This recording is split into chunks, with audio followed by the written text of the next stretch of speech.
Esto es La Octava. Si usted quiere comunicarse con nosotros a través de las redes sociales, @RR en Radio Centro, @Ricardo M. Rafael, también con mi nombre en Facebook o en la plataforma de YouTube de La Octava. Lo anuncié al principio, hoy vamos a hablar de movilidad en la Ciudad de México. Hemos estado tocando fragmentos de esa conversación. Hoy gozamos de la presencia de Andrés Layún. Me da muchísimo gusto tenerle aquí. ¿Qué tal, Ricardo? ¿Cómo estás? Secretario de Movilidad en esta ciudad, donde la movilidad es, como en las grandes ciudades, en todas, un gran problema. Entonces, déjame comenzar con el tema de las mujeres. Me tocó, pues sí, hará cosa de un mes subirme al metro y darme cuenta que sí hay ya una campaña, pues digamos, con intención fuerte de proteger a las mujeres, más allá de separarlas en vagones o en autobuses, de protegerlas de las agresiones en el transporte público. Te ruego que por ahí comencemos. ¿Cuál es la preocupación de la jefa de gobierno? ¿Cuál es tu preocupación al respecto? Creo que la preocupación se hizo patente al inicio de la administración, cuando muchos grupos de mujeres se movilizaron justamente demandando seguridad en el metro. Y a partir de ahí nos sentamos a trabajar con muchas de las organizaciones, con académicos, con especialistas, para elaborar un plan de movilidad de género. Y nos llamó la atención, digamos, es una cosa que en la experiencia de las mujeres en la ciudad, por lo que las propias colaboradoras de la Secretaría de Movilidad, digamos, ellas reportaban desde que estábamos en esas mesas, como que resultaba muy frustrante que existe una política que a nadie le encanta, pero que resuelve el problema de corto plazo, que es la separación de vagones, tanto en Metrobús como en el metro. Y resuelve el problema de corto plazo porque hace que el viaje cotidiano pues, sea más cómodo y seguro sin ser acosadas. Sin embargo, la autoridad nunca había dado un mensaje claro sobre por qué se hacía esta separación, ni cuáles eran las reglas. En distintas estaciones del metro había distintas reglas, la señalización distinta, y entonces cuando pedía ayuda a una mujer, porque un hombre estaba en un espacio que es exclusivo para mujeres, los propios policías no tenían muy claras las reglas. Entonces era como, el gobierno sabe que esta es una solución parcial, pero ni siquiera le echa ganas para que sea realmente una mejora en el servicio.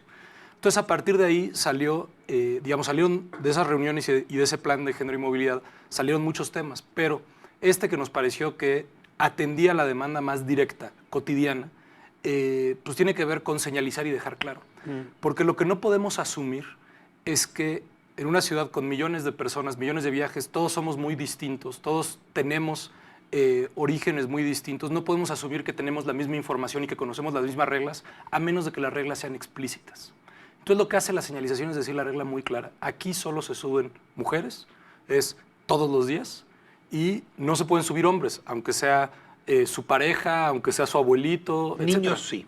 Niños que acompañan a mujeres sí, pero solamente niños. Y pues al dejar claro eso, lo que hemos visto también en la reacción de los propios policías que tienen el trabajo de, en su caso, enviar a hombres al juzgado cívico, les da mucho más autoridad, porque es, si alguien tiene cualquier duda de cuál es la regla, voltéese, vea el póster, y el póster dice clarísimo cuál es el horario, cuáles son los vagones y cuáles son las consecuencias de violar las reglas.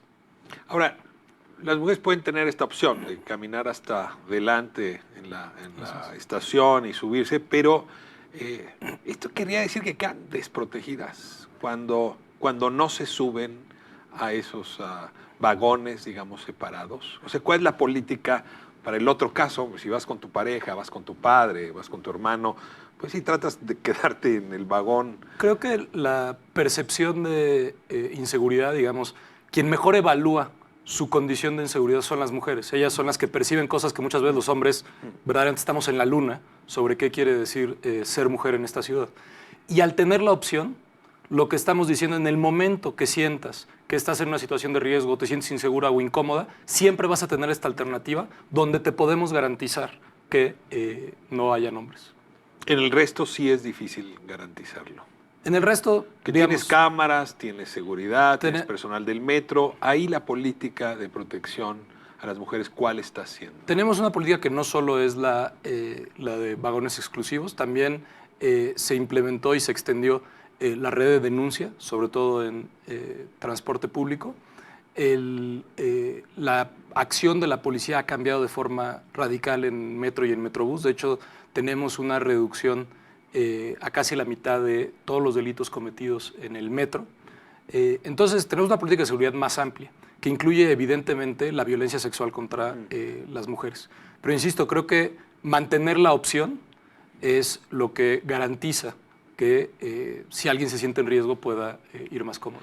Ayuda un poco a ver los otros transportes, las otras modalidades, porque sí, en efecto, el metro es un lugar de riesgo, pero la antigua pecera, el micro, ¿no? Es un lugar muy frecuente. Y luego también la falta de luminarias en muchas de las calles nuestras también implican, y es movilidad, implican un altísimo riesgo. Y ahí ustedes han estado hablando de soluciones que me gustaría que extendieras para este otro problema.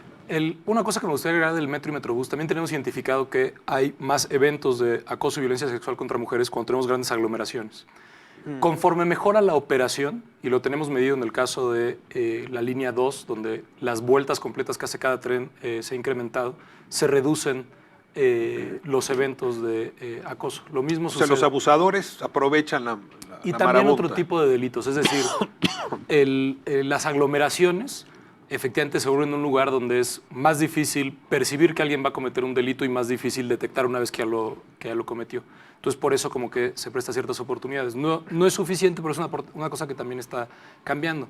Pero también nos dice sobre cuáles son las características y las situaciones en las que pueden ser más susceptibles cierto tipo de usuarios para cierto tipo de delitos.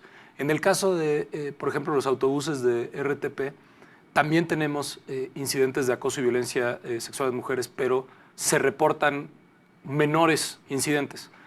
Las características del autobús son distintas que en el metro, insisto, por las aglomeraciones, etcétera, que en Metrobús. Lo mismo que en el servicio de transportes eléctricos, particularmente en los trolebuses. En el tren ligero también ya empezamos una política de garantizar un vagón, así es, que no estaba antes. Y en los microbuses, ahí estamos planteando una estrategia de seguridad más amplia. En realidad tenemos un alto índice de robo y robo con violencia en el transporte concesionado de la ciudad. Efectivamente, para algunas personas se vuelve como una rutina ser asaltado. Y entonces ahí empezamos desde agosto y ahorita estamos continuando la instalación de GPS en todas las unidades de transporte concesionado y de cámaras. Estas cámaras... ¿En todas? En todas. El proyecto llega hasta 16,000 unidades. Tiene también un botón de pánico que está conectado al C5. Entonces, en el momento que suena el botón de pánico, la pantalla se abre en el C5 de la cámara que está en la unidad y al mismo tiempo las cámaras del C5 pueden rastrear directamente la unidad.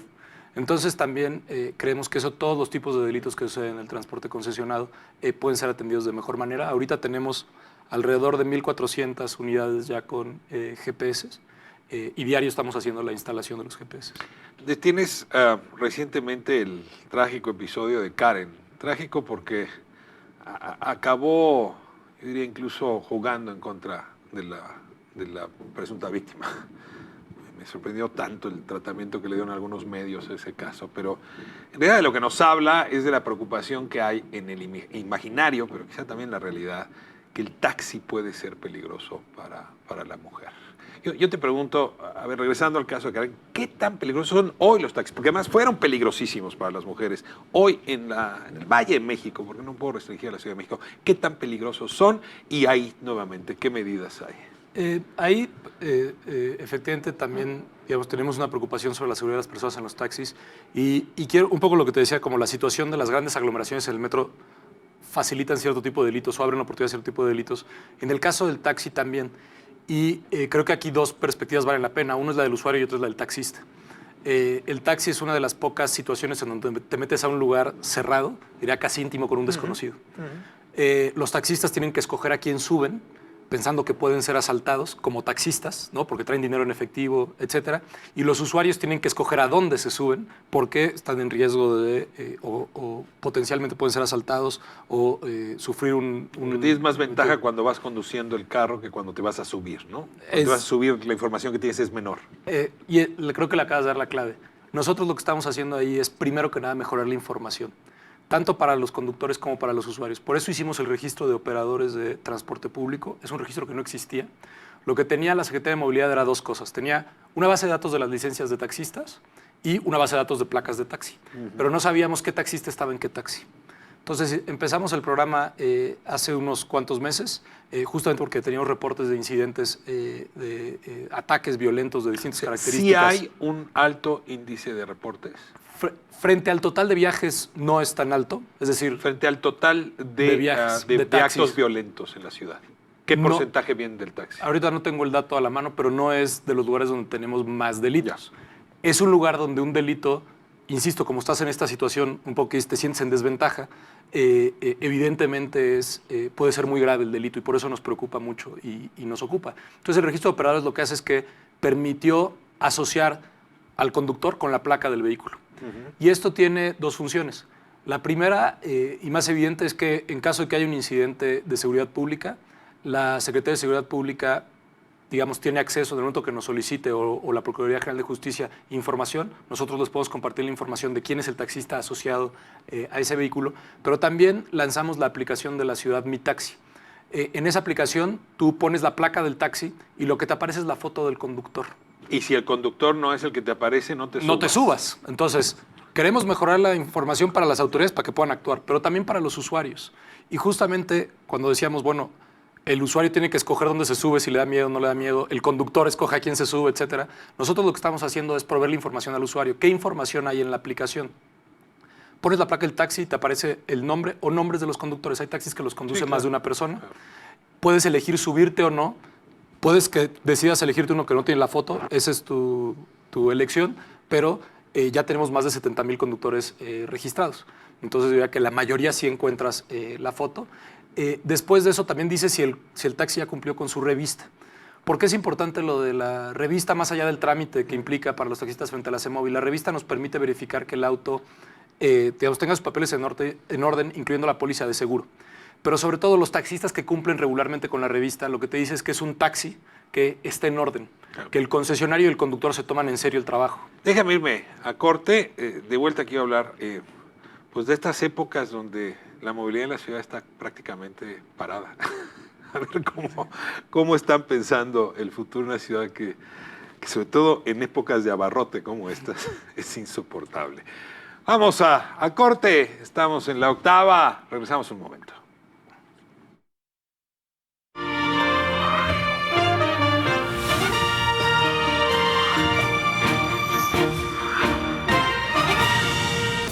Damas y caballeros, yo soy Edgar Fernando Cruz de 88.1 Radio Centro.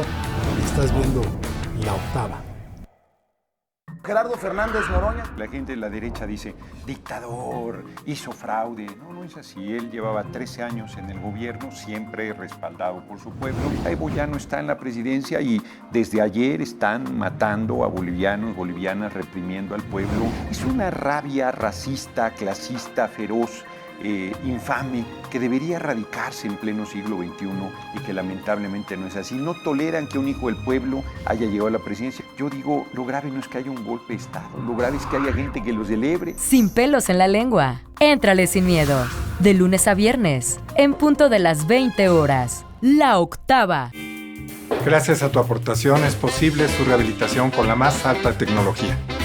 Cada vez que donas, permites que continuemos dando el diagnóstico más preciso. Y gracias a su apoyo seguiré superando mis metas. ¿A ti? ¿A ti qué te gusta hacer? ¿A ti qué te gusta hacer para apoyar a los niños de Teletón? La temporada de frentes fríos ya comenzó y con ella bajas temperaturas y heladas. Puede llover, caer nieve y presentarse frío extremo. Mantente informado de los cambios de temperatura a través de los avisos meteorológicos que emite diariamente la Comisión Nacional del Agua y protégete ante los cambios bruscos y las afectaciones de estos fenómenos. En Conagua monitoreamos de manera constante para emitir avisos meteorológicos oportunamente. Conagua. Gobierno de México. Paco Ortiz Pinchetti. Para el reportero común, para el periodista, para el editor, para el articulista, pues está la situación creo que muy difícil. De cierta forma de censura, dadas las circunstancias que obligan a los medios a tomar cierto comportamiento. Su única salida, desde su punto de vista, es alinearse a un gobierno nuevo. Del mejor análisis de los temas públicos, los periodistas. Lunes a viernes, a las 18 horas. La Octava. Cada noche tenemos un encuentro con muchos aspectos de los artistas, con emociones, con alegrías, con sentimientos. ¿Cómo es la vida íntima de Claudio? ¿Es soltero, casado, viudo, divorciado? Soltero, con novia hace mucho tiempo. ¿Crees en el matrimonio? Sí creo, a pesar de que vengo... ¿Te vas a casar? Posiblemente sí, lo más seguro. Es un espacio íntimo en el cual podemos disfrutar a los artistas tal y como son.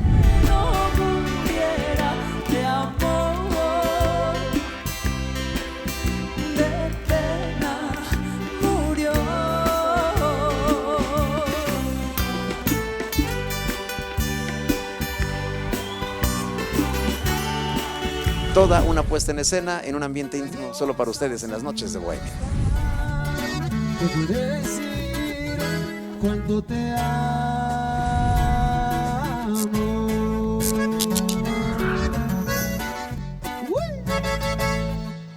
Tengo la satisfacción de que esté con nosotros el escritor Fabricio Mejía. Yo creo que estamos viviendo el rostro que puede tener América Latina en algún momento, ¿no?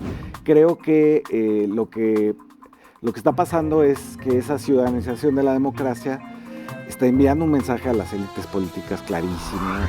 Julio Astillero, de lunes a viernes, a partir de las 13 horas. La Octava. Hola, soy tu amiga Mariana Martínez del Fonógrafo y tú estás viendo La Octava.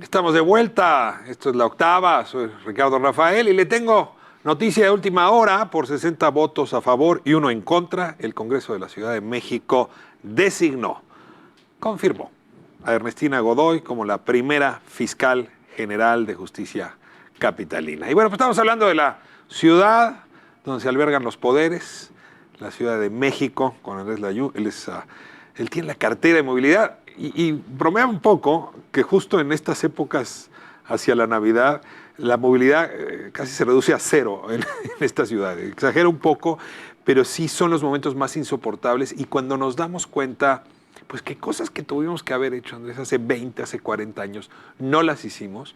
Y sí me pregunto, ¿cómo vives la ingratitud de una tarea que llegó muy tarde a la Ciudad de México? Con mucha gratitud por poder trabajar para la ciudad. Y sí, en estas épocas existe la percepción de que sube sobre todo el tráfico vehicular, ¿no? El congestionamiento, lo cual en términos generales es cierto, sobre todo porque mucho del trabajo, digamos, el transporte de comercio, sucede a horas que normalmente no sucede. Que el resto no solo es automóvil, ¿no? A ver, este fin de semana, Avenida Reforma, te doy mi tiempo, 40 minutos para poderme subir a un Metrobús. Súbete aquí en Juárez, que tenemos aquí.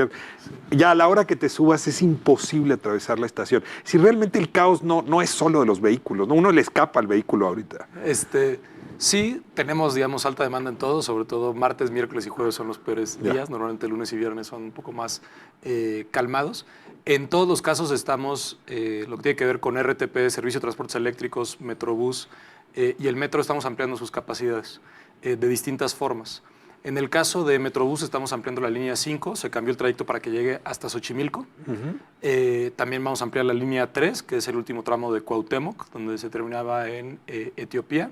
Y para final de año, en el caso de la línea 1, que es la que tenemos con más saturación en Metrobús, se van a haber cambiado ya todas las unidades a biarticuladas, es decir, los autobuses más grandes para que tenga más capacidad la línea, casi todas las unidades.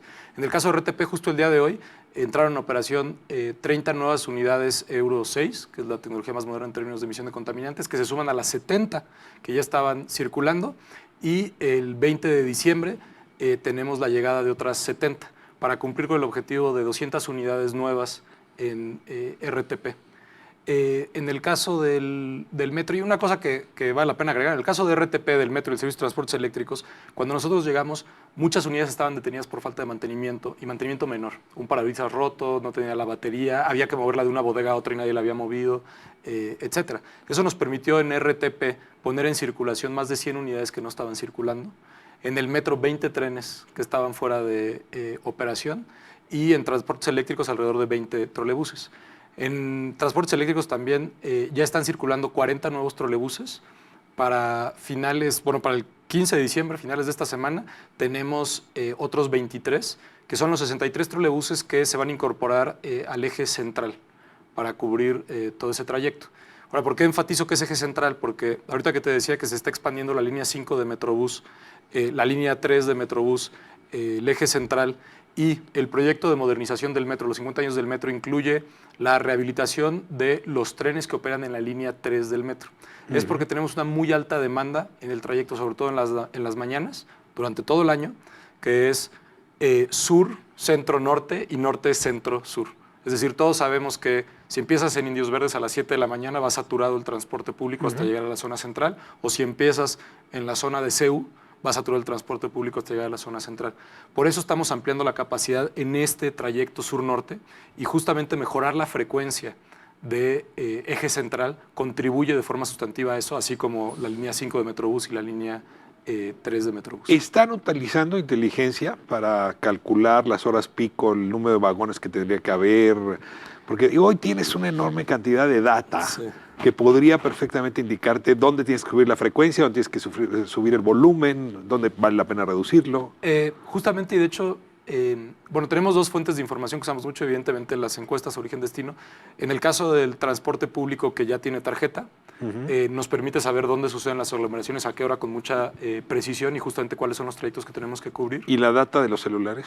En este momento no trabajamos con esos datos. En el caso de Metrobús sí tenemos GPS en todas las unidades. En el caso de RTP tenemos GPS en todas las unidades nuevas y vamos a colocarlo en todas las demás, al igual que en el Servicio de Transportes Eléctricos.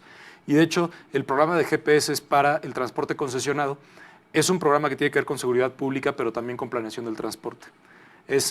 Lo que queremos ver es realmente cómo operan. Sí sabemos cómo operan los servicios que da directamente la ciudad, y sabemos cómo mejorar la frecuencia, dónde moverlos, etc. En el caso del transporte concesionado, esa información no la teníamos.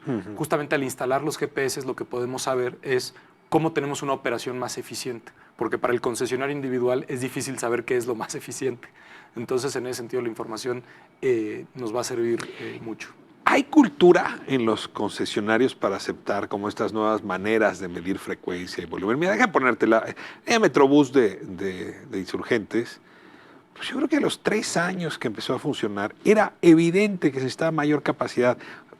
Digamos, no necesitaba ser dobles, necesitaba ser cuádruples. Sí. Pero los concesionarios de esa línea desde el principio dijeron, no es negocio para nosotros irnos a 4, y nos tienen en esa línea, que es una de las más saturadas, pues viviendo lo insufrible. Uno se sube a otros metrobuses y dice, esto es una maravilla, pero esa Insurgentes no. Y lo que me explican es esto, es que el concesionario dice, no es negocio para irme a 4 o a 3 de hecho, tramos. En el caso de Metrobús y Línea 1 es un buen ejemplo. Efectivamente, esa línea se diseñó como para 230,000 pasajeros y ahorita mueve hasta 600,000. Eso es porque sí se ha ampliado la capacidad a través de las unidades, y para los concesionarios Metrobús es un muy buen negocio, esa es la verdad, justamente porque se les paga por kilómetro recorrido. Entonces ellos prefieren recorrer muchos kilómetros, y las unidades más grandes se les paga un poco más, ¿no? Entonces, de hecho, les va bien en Metrobús, y el servicio de Metrobús lo que hace es que desvía viajes. Es decir, hay personas que podrían ir en paralelo en un servicio de peor calidad y prefieren tomarse 15 minutos adicionales con tal de llegar a Metrobús y ya hacer el trayecto en Metrobús. Entonces te dice la diferencia, digamos, de las calidades. Y en general, no solo tenemos concesionarios, y es importante decirlo, o sea, la gente está acostumbrada a ver como que el concesionario del transporte tradicional que se comporta, como si fuera simplemente que se portan mal y nadie los disciplina. Y en realidad es que las reglas están hechas de tal manera que es la única forma de sobrevivir, es compitiendo por el pasaje. Esa es la verdad. Que es cuando ves rebasando a uno. Es cuando los ves rebasar, porque la posibilidad de cenar o no esa noche para el conductor depende de cuántas personas subió. En otras ciudades eso se eliminó hace mucho tiempo. ¿Qué ha pasado en la nuestra, donde en efecto parece que están jugando carreritas? El mejor ejemplo que tenemos de modernización del transporte es Metrobús, porque son los mismos concesionarios que operaban la ruta 2 en Insurgentes, son los que operan la línea de Metrobús. Lo mismo la línea 7 eran las que operaban la ruta que iba sobre Reforma, etc. Entonces, efectivamente lo que muestra el proyecto de Metrobús es que tiene mucho más que ver con las reglas y menos simplemente como que asignar el comportamiento de las personas. Entonces ahí nosotros vamos a presentar a inicios del año que entra un programa. Normalmente se habla de la modernización del transporte y se habla de la sustitución de unidades. Y es así como la promesa que se ha hecho en el pasado, es así como vamos a sustituir todos los micros. Desde nuestro punto de vista es mucho más importante modernizar la operación que las unidades. La sustitución de unidades debe ser una consecuencia de mejorar la operación. Pero si nada más sustituyes las unidades y no mejoras la operación, cualquier autobús, aunque sea el más nuevo, el más bonito, tú lo tratas como un micro y en 2 años se vuelve un micro. Entonces el programa que presentaremos con la jefe de gobierno tiene que ver con la operación del transporte, que es lo que realmente nos preocupa. Tienes los centros multimodales, muchos de ellos muy abandonados. O sea, había un proyecto muy grande para modernizar la Tapo, parece que hubo un mal entendimiento entre los concesionarios y el gobierno y el asunto no prosperó.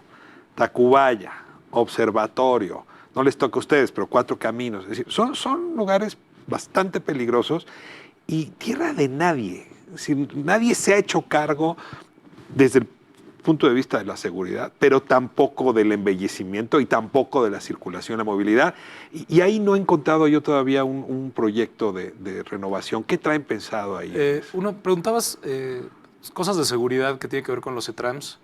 Y también con el tema de mujeres. De hecho, cuando hicimos el plan de género y movilidad, una de las cosas que se acordó es que haríamos 3 auditorías de género en 13 trams para que su rediseño incluya la perspectiva de género. Mientras tanto, en todos los CETRAMS que terminan en estaciones del metro, se reinstaló toda la iluminación. O sea, de hecho, vale la pena visitarlos. Ahí subimos las fotos todo el tiempo. O sea, están iluminados seriamente, como si pareciera que estás de día, casi, casi. Y tenemos ya, se está por entregar el proyecto ejecutivo de la reconstrucción de Indios Verdes. Vamos a rehacer Indios Verdes por completo. Una de las razones por las que vamos a rehacerlo es porque ahí llega la terminal de la primera línea de cablebús, es decir, la primera línea de teleférico de la ciudad que va a subir por la Gustavo Amadero a Cuautepec, que es la puntita en el mapa de la ciudad, llega a Indios Verdes. Eso requiere una readecuación para tener una transferencia cómoda y segura, y eso empezamos el año que entra la obra de Indios Verdes. En el caso de Tacubaya se está trabajando con Sedubi, que es un proyecto que va acompañado de algo de desarrollo inmobiliario, con características distintas a las de la administración anterior, es una cosa acordada. Ya no van a concesionar como lo que iba a ser en Chapultepec. El caso específico de Tacubaya es un poco distinto porque es un sistema de actuación por cooperación. Entonces hay, suena muy elaborado, actuación por cooperación. Normalmente es cuando hay desarrollos inmobiliarios privados que con parte del dinero que pagan en los permisos de construcción se paga la infraestructura. O sea, con lo que ellos ganan en plusvalía, tú pagas la infraestructura. En el caso de San Lázaro, de hecho, estamos trabajando con los concesionarios. Hay un acuerdo ahí para que no se haga el centro comercial, sino simplemente se haga el CETRAM. ¿CETRAM la Tapo? No, la Tapo se mantiene, el CETRAM es el centro de transferencia modal afuera de la Tapo, que es la conexión entre si lo cierras, esa es la salida a todo el oriente. 4, 5 y las líneas del metro 1B, y tenemos muchos microbuses. Eso se va a rehacer. La administración anterior había acordado con ciertos desarrolladores que en los CETRAM se hicieran sobre todo desarrollos inmobiliarios y centros comerciales. Nosotros les hemos replanteado a muchos de esos concesionarios que tal vez es mejor priorizar el tema de operación de transporte y no el inmobiliario. Y en la mayoría de los casos hemos tenido buena recepción. Entonces, de hecho, también estamos ya Pero déjate lo pongo así. Esa es una inversión que tenían calculado sobre 5,000 millones de pesos, decían ellos. Amortizar una inversión de ese tamaño solo con el CETRAM para un particular no te da. Lo que pasa es que los requisitos que se ponían para que fuera un centro comercial incluía que tuviera muchos pisos de estacionamiento, que casi todos los autobuses se fueran subterráneos, etcétera. Eso tenía costos mucho más altos. Cuando el objetivo es arreglar la operación del transporte, no se requiere una gran inversión. Yo te voy a dar un contraejemplo. Todavía en condiciones subóptimas, pero el CETRAM en Chapultepec, como parte del proyecto que se iba a hacer y que se canceló, se hizo un reordenamiento temporal del transporte. Ese reordenamiento temporal funciona mejor que en el pasado, cuando no había ningún ordenamiento, ¿no? Y no requiere la inversión de infraestructura que requería el proyecto que se había planteado originalmente. Chapultepec se quedó chimuelo. O sea, realmente es casi suicida cruzar Chapultepec. Bueno, estamos Sí, rehaciendo todo. Tenemos el proyecto de rehacer toda Avenida Chapultepec. Toda avenida hasta la zona donde Hasta están el los CETRAM, metro. así es. De hecho, llega una cuadra pasando el último cruce, que es el de Sonora de un lado, Lieja del otro. Ahí estamos agregando banquetas que ocupan 2 carriles que antes eran de automóviles y la ciclovía se mantiene. Eso quiere decir que vamos a tener 2 carriles en las laterales y 2 carriles centrales, un poco con la misma configuración que Reforma. Si tú ves el trazo de Avenida Chapultepec, pues es un trazo casi paralelo al de Reforma, y por eso está planteado pues como igual un bulevar de paseo como lo es Reforma. Ese pues ahorita está en obra y está por terminar la obra en unas semanas. Ya adelantabas un poco el tema que me interesa ahora tocar, que es pues reconocer que esto es un valle y que en efecto hay que subir a las montañas. Y la verdad es que lo hemos resuelto de maneras muy extrañas. Hay un lugar, no sé si tú conoces, que se llama Bocholandia, ¿no? Ahí atrás del reclusorio norte, donde solamente los Volkswagen suben, ¿no? O sea, digo, ya ni siquiera las combis, ¿no? Solamente los Volkswagen es el único carro, es un carro que se vende carísimo. A mí me acorta y regresamos a esta idea, pues en efecto, de los cablebús que podrían darle la vuelta al Cerro del Judío, a esta zona que te estoy hablando, por allá, por el Chiquihuite o Álvaro Obregón, en fin, Iztapalapa. Vamos a corte, esto es La Octava. Volvemos un momento, estamos con Andrés Layú, él es secretario de Movilidad de la Ciudad de México.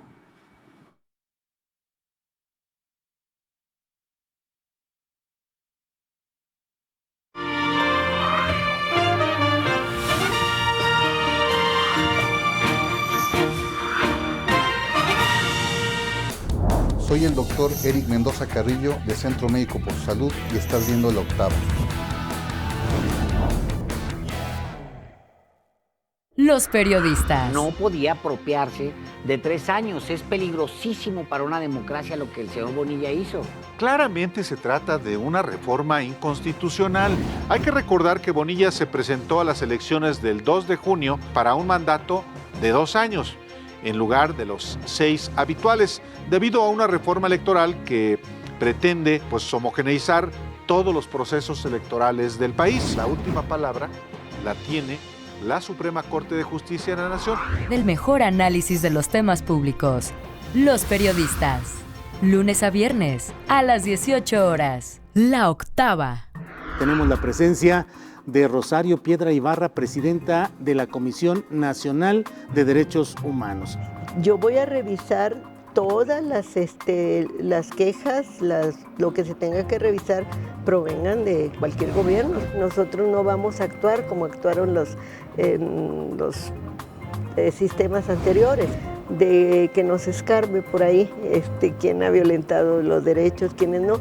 Pero bueno, incluso en eso nosotros no buscamos venganza, buscamos justicia. Julio Astillero, de lunes a viernes, a partir de las 13 horas. La Octava. Oye, Cris, te tocan las quesadillas. Yo las pagué la vez anterior.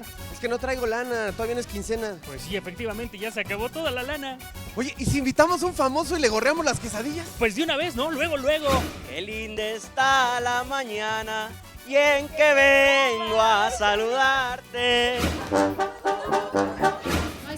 No, pero ya trae la salsa en chicharrón, ¿no? A ver, la técnica del agarrado, a ver, ¿es importante? Totalmente. Aquí. El dedito chiquito tiene que ir levantado, ¿no? Es la técnica, ¿no? Yo no lo levanto. Yo levanto, pero esta la boca.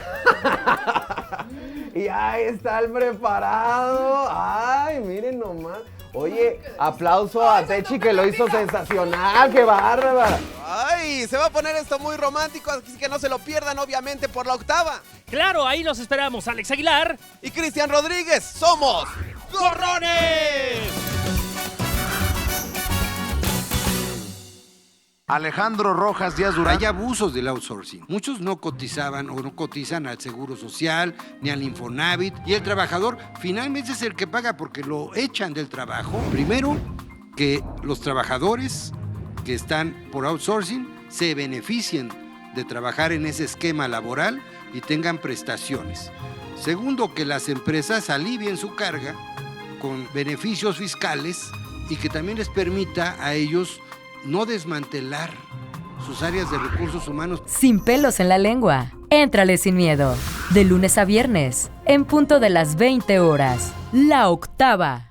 Le doy la bienvenida a Alejandro Calvillo, director de El Poder del Consumidor. Ya está abordando a nivel internacional una epidemia de obesidad que en nuestro país alcanza uno de los mayores grados y que en nuestro país tiene una de las peores expresiones en diabetes. Todas las recomendaciones van a bajar el consumo de alimentos altos en azúcar, grasas saturadas y sodio. Entonces, todo este discurso de generar el miedo de que cuidado, ¿no? Porque se van a perder empleos y se va a afectar la economía.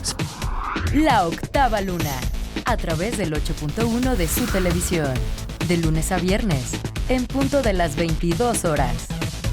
Hola, ¿qué tal? Yo soy Magua Romero de Universal, la estación de los clásicos. Te invito a que disfrutes la programación de La Octava.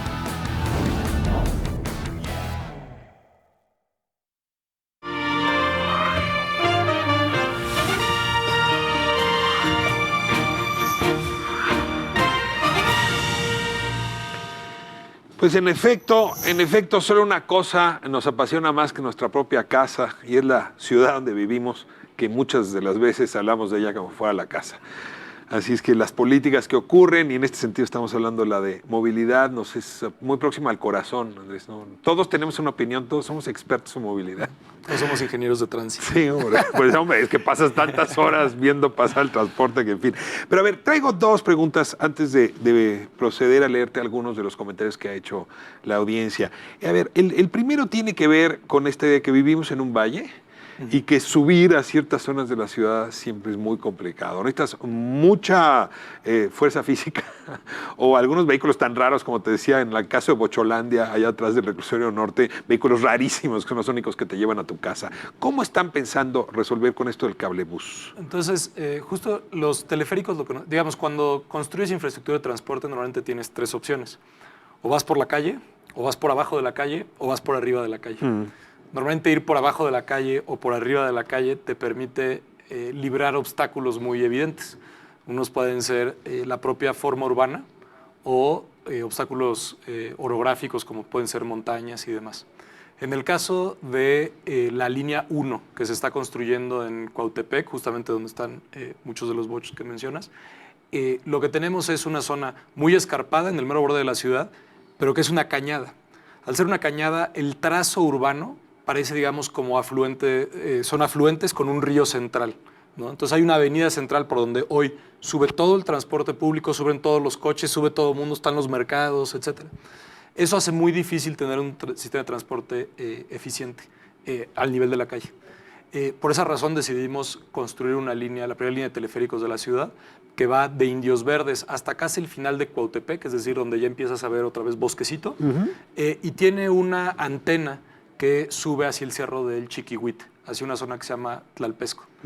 En el caso de Iztapalapa, tenemos una línea un poco más larga. Estas van a ser las dos líneas más largas en América Latina de teleféricos, que va de Constitución de 1917, sube por la Sierra de Santa Catarina, ahí sí tenemos, digamos, una pendiente más importante desde el inicio, y baja en Santa Marta, ¿no? ¿Ese es concesionado o va a ser público? En los dos casos son públicos. ¿Financiado con impuestos? Está financiado con recursos fiscales de la Ciudad de México, así es, y operado por la Ciudad de México. Álvaro Obregón y Las Cañadas, ¿hay algún proyecto? Estamos en evaluación de proyectos de teleféricos en Magdalena Contreras, Álvaro Obregón y Tlalpan. Efectivamente, ahí sí es donde tenemos los lugares, digamos, de más difícil acceso, propiamente, no solo por la traza urbana, como en el caso de Cuautepec y de la Sierra de Santa Catarina, sino porque la traza urbana está combinada con cañadas mucho más grandes. Pero la idea, en todas las líneas que construyamos, y en este momento tenemos 2 en construcción y estamos trabajando para construir otras 2, es que estén conectadas al metro. Es decir, la forma en la que entendemos que los teleféricos en la Ciudad de México funcionan mejor es como brazos que extienden al metro a lugares donde no se podía construir metro por justamente estas razones geográficas. Bueno, traigo una enorme cantidad de preguntas. Es que si me das oportunidad, te las voy leyendo.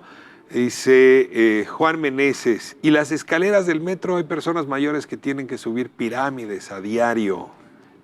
Así es, las escaleras del metro es una cosa en la que se trabaja cotidianamente y de todas maneras tenemos un proyecto de renovación de un número importante de escaleras. Ahora, ¿por qué la gente lo que ve es que reparamos unas y se siguen descomponiendo? Hay que recordar que el metro cumple este año 50 años y justamente la acumulación de vida de las escaleras pues va desfasado dependiendo de cuándo se instalaron. Entonces, nuestro objetivo es tener el máximo en operación y tenemos en promedio en este momento 98% de las escaleras operando, ¿no? Eso no quiere decir que no vayan a fallar más adelante. Se les da mantenimiento preventivo, etcétera. Y las más viejas son las que se van a sustituir por completo. Pero 98% están operando. En promedio, sí. La movilidad con Mancera se hizo más estrecha. En Iztapalapa, avenidas que eran anchas las redujeron con extensiones de banqueta, macetones y muchos obstáculos en una delegación saturada. Creo que es importante, digamos, hay dos cosas. Efectivamente, hay lugares donde se amplían las banquetas y nosotros también estamos ampliando banquetas y construyendo infraestructura para proteger a los peatones. Hay que recordar que casi 50% de las personas que mueren en hechos de tránsito son peatones. Entonces, es una buena decisión ampliar banquetas. Entonces puede ser una buena decisión, pero sí es importante y nosotros ahí tenemos un proyecto de 100 intersecciones en las que estamos interviniendo este año. De hecho ya están por terminar la obra de las 100, en donde no solo estamos haciendo la infraestructura de protección al peatón, sino que sí lo hacemos desde una perspectiva de ingeniería de tránsito. De tal manera que proteges al peatón, pero también solucionas el conflicto vial que hay en la zona. El riesgo que hay cuando uno construye infraestructura que protege a los peatones, pero no hace el ejercicio de ingeniería de tránsito, es que esa infraestructura queda rebasada muy rápido, los coches se pasan por arriba de la banqueta, etc. Entonces nosotros sí lo hacemos con mucho más cuidado y con el paquete completo, que incluye también cambiar los semáforos para que estén conectados al sistema central de la ciudad. La señalización no se mira porque no podan los árboles. Es una cosa en la que tenemos que trabajar y en fin, lo revisamos. Faltan más líneas del metro. ¿Traen alguna pensada? ¿Ampliación de la 12? En este momento nosotros lo que decimos es, y un poco los ejemplos que te daba de los autobuses de RTP, los trolebuses y algunos trenes del metro que estaban detenidos es, tenemos una de las redes más grandes del mundo de metro. Si no garantizamos la operación de esa red, no tiene sentido seguirlo expandiendo para tener un servicio deficiente. ¿Esta administración no va a construir líneas nuevas? No, pero esta administración va a modernizar por completo la línea 1 del metro. El proyecto que estamos planteando ahí es clave para la operación de todo el sistema de transporte de la Ciudad de México porque la línea 1 es un estructurador del sistema de transporte. Tiene 15 intersecciones con otros sistemas. Tiene 10 con el metro, más todas las intersecciones con Metrobús y con los trolebuses. Eso quiere decir que si tienes un retraso en la línea 1, tienes un retraso en todas las intersecciones porque hay aglomeraciones y entonces tienen que subir a más gente, etc. No le des ideas a nadie. Entonces, por esa razón, en el caso de la línea 1, vamos a reconstruir las vías, que eso es lo primero, necesitan renivelarse. Hoy las vías, los trenes tienen que ir un poco más lento porque las vías se mueven, tienen cierta flexibilidad. Digamos, no está en riesgo, pero baja la velocidad del tren justamente para no ponerse en riesgo. Para poder garantizar la velocidad de los trenes se tienen que renivelar las vías y lo vamos a hacer para toda la línea 1. Vamos a comprar 30 trenes nuevos y se va a garantizar tener el pilotaje automático más moderno para poder tener trenes que pasen más seguido. O sea, la apuesta no está en más metros, sino en los otros sistemas que mencionabas. Retiren y los en peceros. Garantizar el servicio del que existe, o sea, mejorar el servicio del que existe. Retiren los peceros de la época de Camacho Solís. Estamos, justamente el plan de modernización de la operación de transporte tiene como destino final ese objetivo. ¿Qué pasa con el Metrobús del eje 6 y eje 5? Ese también es primordial, transporta muchísima gente. Ahí la administración anterior no había planteado una línea de Metrobús. Nosotros estamos revisando justamente cómo están los aforos. Efectivamente, te decía yo que hasta el momento estamos trabajando en el eje sur-norte en términos de demanda, pero donde tenemos otra gran demanda es en el oriente poniente. Por esa razón, el año que entra empezamos la construcción del trolebús elevado, que conecta vía trolebús Santa Marta con Constitución de 1917 sobre Ermita, pero que ya teníamos una línea de trolebuses que iba desde Constitución de 1917 hasta Mixcoac. Entonces vamos a rehabilitar esa línea, de tal manera que todo eje 8 lo pueda recorrer en trolebús. Está lejos el eje 8 del 6 y del 5 sobre todo. Cumple parte del mismo tramo, el eje 6 lo cruza en el lado oriente cerca de la central de Abastos. También más adelante haremos un planteamiento sobre ese trayecto. Dice, ¿cómo se va a sancionar a las y los ciclistas que circulan en sentido contrario y que se suben a las banquetas? Es tierra de impunidad, dice Julio César Ramírez. Creo que es importante recordar que absolutamente todos debemos de respetar el reglamento de tránsito.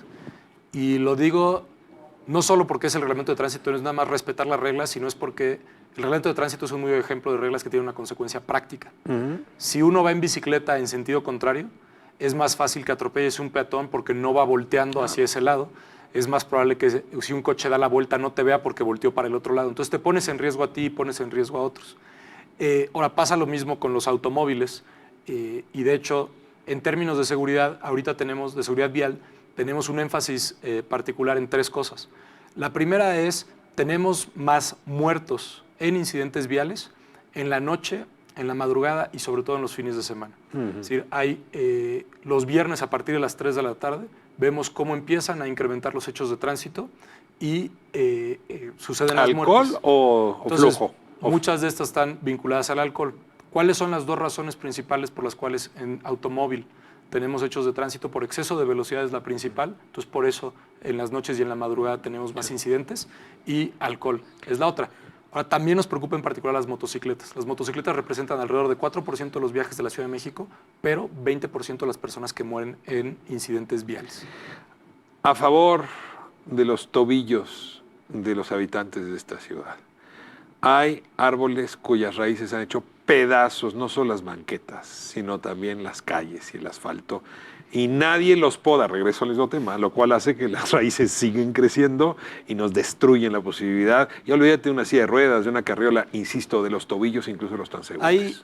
Ahí también es importante el método constructivo que se hizo en banquetas. De hecho, el que se está siguiendo en Chapultepec y la continuación que se está haciendo en Insurgentes, justo le da cierta flexibilidad a la banqueta para que si hay un movimiento por la raíz, no se rompe el concreto. Es decir, el peor escenario, que es el que describes, es donde tenemos el concreto roto por una raíz, ¿no?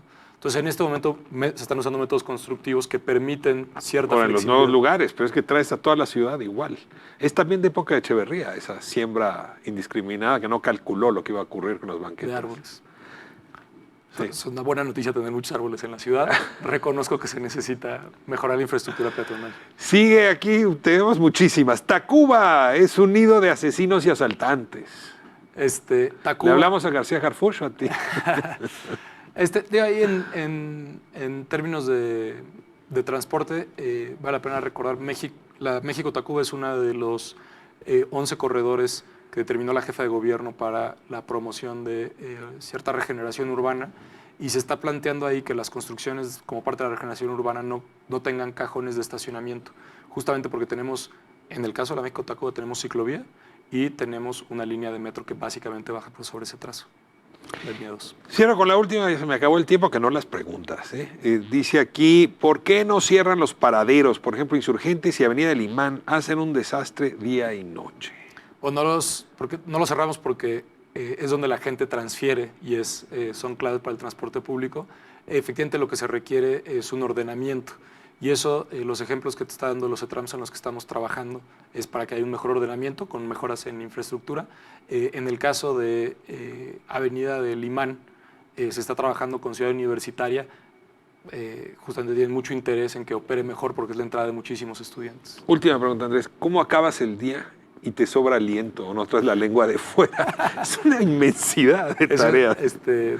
No sé, o sea, simplemente... pues hay mucho que atender y entonces nos dedicamos a eso. Andrés Layún, muchísimas gracias. Secretario de Movilidad aquí en la Ciudad de México, enorme tarea.